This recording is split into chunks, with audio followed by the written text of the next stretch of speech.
আসসালামু আলাইকুম everyone, welcome back to my channel Alvi's kitchen. আশা করি আপনারা সবাই ভালো আছেন। আমি আজকে আপনাদের সঙ্গে শেয়ার করছি কাঁচা আমের মোরব্বা। এখন কাঁচা আমের সিজন, চাইলে এই মোরব্বাটি বানিয়ে নিতে পারেন। এই মোরব্বাটি 6 মাস সংরক্ষণ করতে পারবেন। আশা করি রেসিপিটি ভালো লাগবে। চলুন চলে যাই মূল রেসিপিতে। কাঁচা আমের মোরব্বা বানানোর জন্য এখানে আমি কিছু কাঁচা আম নিয়েছি। আমগুলোকে ধুয়ে পরিষ্কার করে নিয়েছি। আমগুলোকে আমি এইভাবে ছিঁড়ে নিচ্ছি।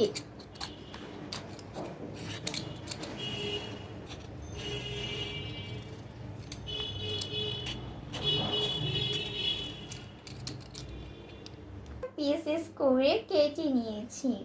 আপনারা আপনাদের পছন্দ মতো কেটে নিতে পারেন।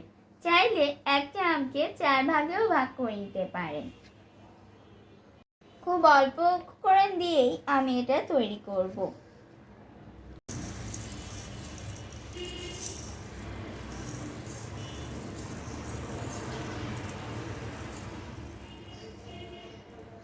দিয়ে দিচ্ছি 1 কাপ ভিনেগার বা সাদা সিরকা।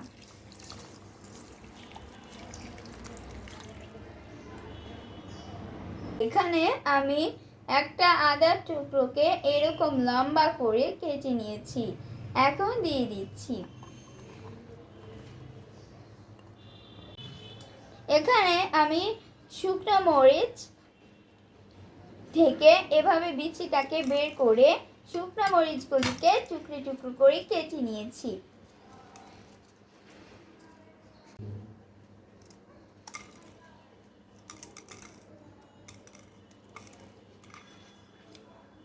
এখানে আমি মরিচের খোসাটাকে দিয়ে দিচ্ছি। এখানে আমি বেশিটা দিব না।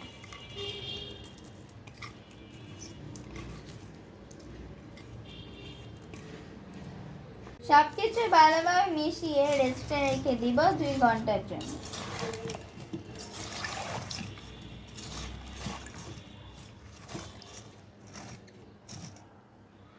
ফিরে এলাম 2 ঘন্টা পর। এখানে আমি 1 কাপ ভিনেগার এবং 2 কাপ চিনি দিয়েছিলাম। দেখুন কতগুলো সিরাপ হয়েছে। আর ভিনেগার, আদা, কাঁচা আমের মাখা এই সুন্দর স্মেল আপনারা যদি না তৈরি করেন তাহলে কখনোই পাবেন না। এখন আমি চুলাটাকে অন করে নিচ্ছি। দিচ্ছি পরিমাণ মতো লবণ। মিষ্টি খাবারে লবণ দিলে খাবারের স্বাদটা আরো বেড়ে যায়। এটাকে আমি 10 মিনিট জাল করে নিয়েছি। সিরাপটা ঘন হয়ে গিয়েছে। এখন আমি চুলাটা বন্ধ করে দিচ্ছি। তৈরি হয়ে গিয়েছে কাঁচা আমের মোরব্বা। এই মোরব্বা রেসিপিটি যাদের ভালো লেগেছে তারা অবশ্যই লাইক, কমেন্টস ও শেয়ার করতে ভুলবেন না। সেই সাথে আমার চ্যানেলটি সাবস্ক্রাইব করার অনুরোধ রইল। আজকে এই পর্যন্তই। সবাই ভালো থাকবেন। আল্লাহ হাফেজ।